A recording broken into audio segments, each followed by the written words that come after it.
Adriana Hernández, cirujana de trauma. El otro día platicaba con el doctor Jorge Mijares. La cantidad de traumatismo es muy importante, sobre todo motocicletas, Adriana. ¿Eso es correcto? Hola, buenos días, Fernanda. Sí, claro, mira, no nada más la parte de motocicletas, sino México, somos un país realmente, y tristemente comentarlo, ¿no? Como tú estás diciendo, aparte de la infraestructura que tenemos, la poca educación que tenemos para cuidarnos y preservarnos, ¿no? ¿Cuántas personas vemos que no usan cinturón de seguridad, que al momento ¿Todavía a estas sí, alturas? todavía hay personas que no usan cinturón de seguridad, al momento de subirse a una motocicleta no usan los cascos adecuados, equipo de protección adecuada, suben a menores de edad. Esto también es un problema, sí, más sí, de sí, 3, sí. 4 personas en una motocicleta. En medio de los dos adultos, para que además lo aplasten. Sí, y eso, bueno, al final de cuentas, viajar en una motocicleta no tenemos la misma protección que tenemos cuando viajamos en un automóvil. Entonces, cuando tenemos un impacto, el automóvil, en este caso, por ejemplo, es el que recibe toda la carcasa del automóvil, es el que recibe el impacto del golpe. Sí, nosotros somos la carrocería. Exactamente, ciertamente en el auto, nosotros estamos protegidos por cinturón de seguridad, bolsas de aire. Pero al momento de que nosotros tenemos algún percance en motocicleta, completamente no tenemos algún medio de sujeción, no tenemos un cinturón, si no usamos casco, entonces estamos libres. El golpe que tenemos es directamente a nuestro cuerpo. Entonces aumenta la posibilidad de alguna lesión. De hecho, por ejemplo, si viajas en moto tienes 30 veces más riesgo de sufrir un accidente que si viajas en vehículo. Y si viajas sin casco de seguridad, tienes mayor posibilidad de fallecer y tener lesiones importantes. Fíjense, accidentes que pueden provocar contusiones, fracturas, daños a órganos internos, problemas de traumatismo cranoencefálico, golpes en la cabeza que no se te quitan, ¿eh? Es un problema. A ver, vamos por partes, doctora. Sí. ¿Qué es una contusión cerebral? Se maneja como contusión cerebral algún golpe, cualquier tipo de golpe, ¿ok? A nivel de la cabeza, ¿ok? Y ahí, dependiendo la fuerza o la energía que tenemos y el tipo de lesión que presentamos, va como escalando el tipo de lesión. Puede haber hemorragias, o sea, que es el sangrado, puede haber fracturas amplias o ciertas zonas del cerebro, puede haber hundimientos en el cerebro. Es muy común en pacientes pediátricos, en niñitos que se caen y se golpean directo, que no se rompa completamente el hueso, pero haya cierto hundimiento. Entonces, de acuerdo al grado y a al mecanismo que tiene la lesión, es conforme las consecuencias que tiene y clínicamente lo que pueden manifestar, ¿no? ¿Y un traumatismo qué es? Un traumatismo es cualquier energía externa o cualquier mecanismo que tenemos externo que lesiona alguna parte del cuerpo. Puede ser ya sea por golpes, por ejemplo, también se considera traumatismo cuando sufrimos alguna herida por proyectil de arma de fuego, por objeto punzocortante. O sea, todo lo que causa algún daño o agresión, hasta las quemaduras, son un trauma. O sea, el propio evento es un trauma para el cuerpo. Dependiendo en qué parte del cuerpo se da, entonces son las consecuencias en cuanto al paciente. Fíjense, en el Hospital de Traumatología Magdalena de las Salinas, uno de los centros especializados del IMSS, se atienden hasta 140 personas diariamente por accidente de moto. Este tipo de accidente ya representa la tercera causa de muerte en el país. Y luego, los que quedan vivos, más de la mitad quedan con unas secuelas que requieren una rehabilitación terrible. Si no entendemos que a cierta velocidad las motocicletas son enemigas, estamos perdidos subiéndonos a una moto. Y luego este llamado son a las señoritas, ¿verdad?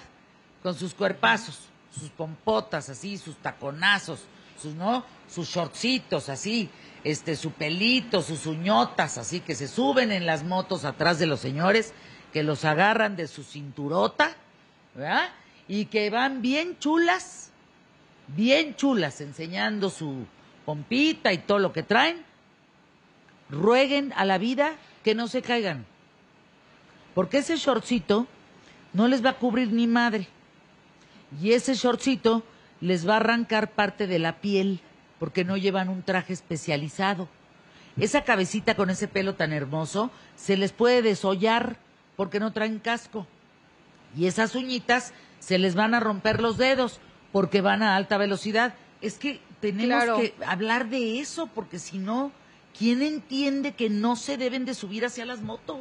No, se deben de subir con, como decíamos, ¿no? Con equipo de protección, porque al momento de impactar la moto va a una velocidad. Entonces, cuando chocan contra algo, la moto se detiene y el cuerpo sigue con esa velocidad. Entonces, generalmente, como pesa más la cabeza, los pacientes o las personas salen volando y caen con la cabeza. Entonces, la principal zona de lesión al momento de lesionarse las motos. Por eso es tan importante, bueno, al momento de lesionarse por un accidente en moto, por eso es tan importante hacer como énfasis en el uso de casco, pero cascos adecuados, ¿no? No nada más así como el de la basinica que tiene en la cabeza. O sea, tiene que ser un casco adecuado para que proteja y disminuye. Usar un casco adecuado disminuye un 42% la mortalidad en general de las personas.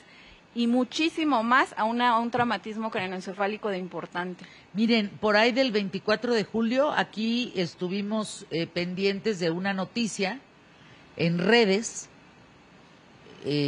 esta mujer que muere en la moto de Didi, en Reforma, pues que se impacta, ¿no? Con María del Carmen se llamaba esta mujer. Ay, qué tragedia, porque pues resulta que renta una moto Didi para que la lleve, porque pues primero es más barato y más rápido en medio de una ciudad con tanto tráfico. Y resulta que esta motocicleta choca con una camioneta y María del Carmen sale pero como proyectil y muere. Y Semovi de plano confirmó que el servicio está prohibido. Sí, por el aumento de riesgo. El riesgo y sobre todo también que no todos, o sea, si con el automóvil no todos tienen un seguro para pagar daños o protección para los cuidados médicos, entonces una motocicleta mucho menos, ¿no? Y se ha demostrado que atención en un hospital público de algún paciente con traumatismo es completamente elevada y sobre todo también que afecta a personas muy jóvenes y estas personas son las que laboran y son aporte para la familia. Entonces es un círculo vicioso, ¿no? El joven que trabaja, se accidenta, ya no puede aportar y son los que necesitan esta atención médica. Y no nada más afecta, como decíamos, ¿no? La cabeza, afecta cuello, extremidades, fracturas de pelvis, columna. Y hay pacientes que desafortunadamente luego pues sí ya no pueden caminar, ya no pueden valerse por ellos mismos. Miren, hay... Y entiendo que es el trabajo de muchos de ustedes motociclistas en ciudades como la de México, en Monterrey, en Guadalajara. No he visto tantas aquí en Puebla. Hijos de su madre, de veras, tengan respeto por las zonas en donde circulan los coches y los peatones. Manejan como cafres locos. Miren, estas aplicaciones que dicen si no llegan en tanto tiempo no pagas, o si entregas mucho en un día ganas más, lo único que están generando es que estos cafres en las motocicletas manejen más rápido, llegan a hacer pipí en las botellas de plástico para no bajarse y perder el tiempo en un baño y poder entregar más para ganar más. ¿Qué no ven las aplicaciones de verdad que podrían, a través de ciertas reglas, poder disminuir los accidentes? Sí, de hecho, por eso ya se regula, ¿no? Ya hay una norma que es la ley Casco, me parece, ¿no? Que ya obligan a los conductores de motocicleta a que las utilicen por esto, ¿no? Y a veces, muchas veces, hasta con el alcoholímetro, ¿no? Dices, me voy por donde no hay para que no me cachen, ¿no? Háganme el Realmente favor. te están cuidando, ¿no? O sea, te piden que uses el casco, ¿por qué? Porque te están cuidando, están haciendo que si presentas algún accidente, pues no te lesiones de manera tan importante y entonces la resolución del problema que tengas sea mucho mejor, ¿no? Y lo mismo con los vehículos y el alcohol. Dice Antonio Suárez, para irnos por favor a anuncios QTF. Fer, acabo de ver en el libramiento de Matehuala una familia en medio del niño sin casco y llovía. está mal, pero hay que pensar también, Fer, que para algunas familias en pueblos es su único medio de transporte. Antonio Suárez, tienes toda la razón, Antonio, tienes toda la razón. Lo único entonces es que tenemos que hacer brigadas de conocimiento para el uso del casco y de las medidas de seguridad en una motocicleta. Yo te aseguro que esa familia de Matehuala no va a tener un accidente. El accidente lo tiene el idiota que va en la carretera de Cuernavaca a 300 kilómetros por hora o 200 y tantos pensando que va en una competencia y que mata a la gente. Ese es el que se dé en la torre y nos dé en la torre. Imaginan la cantidad de llamadas, fíjense, y de mensajes vía redes. Un llamado, dice Chava, un llamado, Fer, a los choferes de Uber, de Didi que te están escuchando. Usen el cinturón de seguridad por ustedes, de verdad, por su trabajo, por los demás pasajeros que usamos su servicio. Angie G, bienvenida, jefa. Qué importante de esto que estás hablando. Angie, yo tuve un papá motociclista, yo anduve en moto desde niña, conozco las reglas del motociclismo.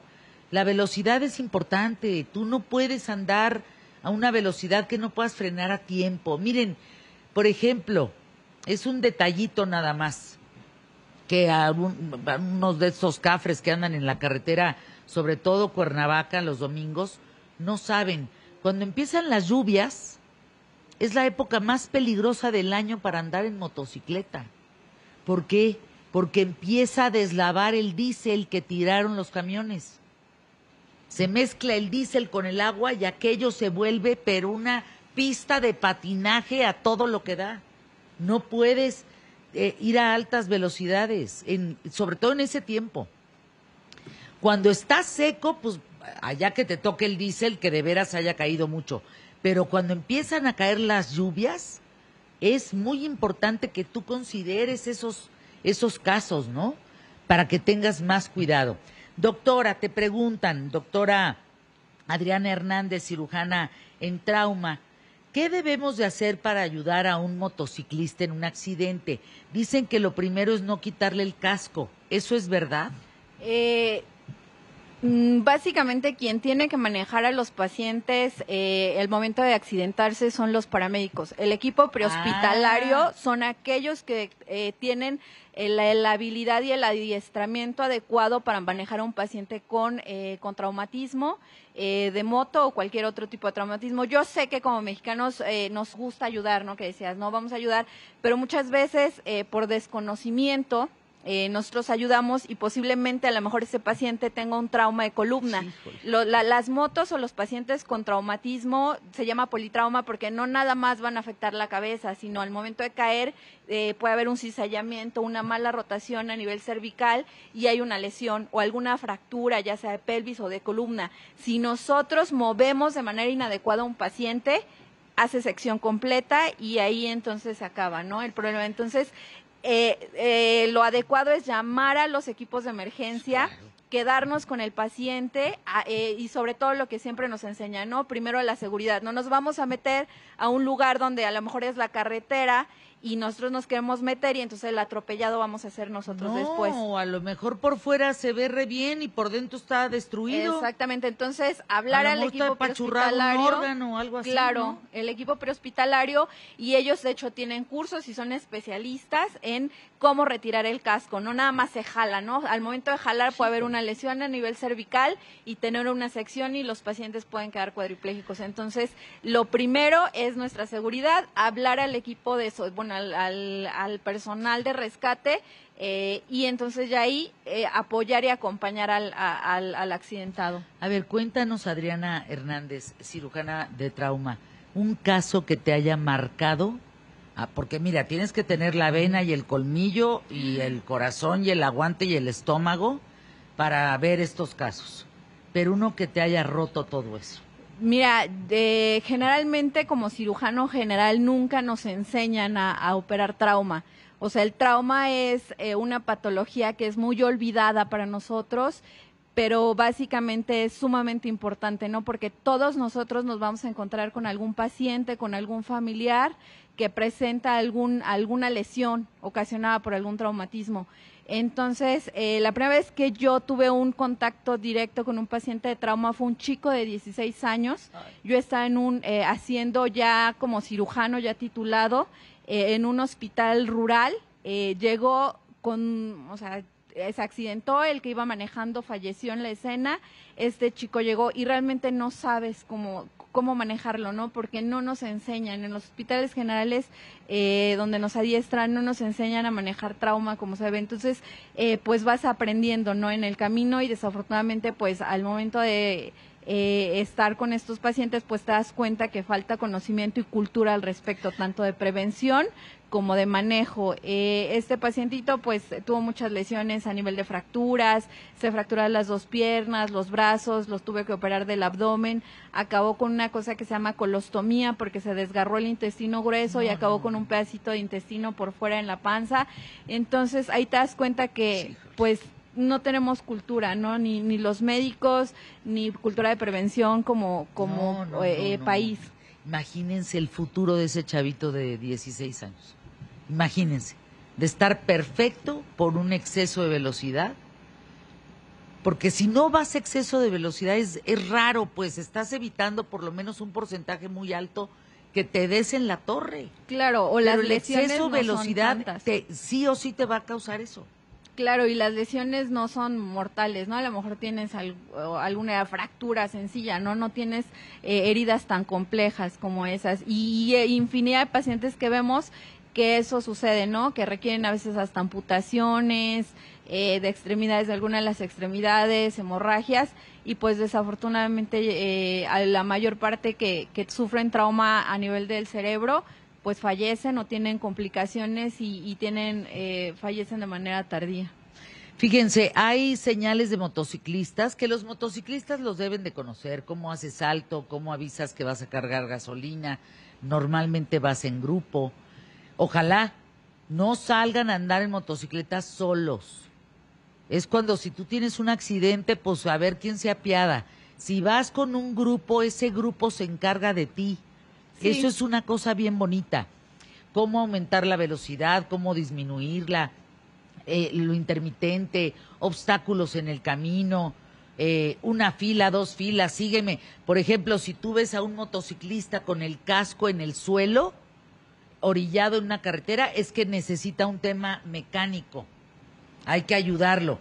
No, si el tema es bien importante de esto de los motociclistas, no es una cosa menor. Por acá te preguntan, ¿cómo, yo si veo a alguien tirado en la calle que tuvo un accidente, ¿no lo ayudo? No, sí, hablando por ejemplo, al 911. Pero no me meto. Es que no todos no tenemos la preparación adecuada para hacer la asistencia directa con el paciente. Entonces, como le decía, no, a lo mejor acompañarlo, ver que la zona sea más segura y que no pase a lo mejor otro vehículo y lo atropelle, ¿no? O sea, avisar al personal para que ellos, como están adecuadamente capacitados, puedan entablillarlo y hacer la inmovilización adecuada. Fíjense, la Organización de la Mundial de la Salud dice que en las 2 décadas recientes, las cifras de muerte y lesiones por accidentes viales no han disminuido, han aumentado. Hoy tendríamos más información sobre la velocidad, sobre cuidado con la grava, cuidado con lo mojado, cuidado con el diésel, cuidado con los hoyos, cuidado con el tope que no se ve. Todas esas cosas te pueden generar de veras un susto importante. Y los accidentes viales provocan, nada más ahí les digo, 16,000 muertes al año. Es un problema que no se puede controlar. En los próximos 10 años se van a registrar 13 millones de muertes. Es una locura. 500 millones de traumatismos. Las motocicletas, las bicicletas representan en serio casi el 50% de los accidentes viales en México. ¿En dónde? En Guanajuato, en Veracruz, en Chiapas, en Jalisco, en Tabasco.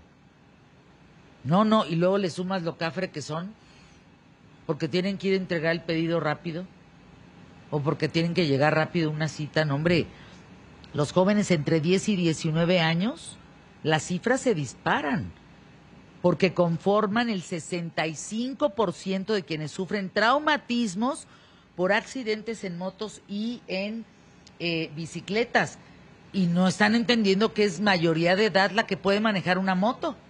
Sí, y sobre todo porque como son son más económicas que un vehículo, pues se pueden adquirir de manera más fácil, ¿no? Y usan un medio de transporte fácil de aprender, pero aquí lo malo es, como decíamos, ¿no? Que se confían, el exceso de velocidad y la falta de protección adecuada, pues es lo que termina haciendo que sean complicados este tipo de accidentes.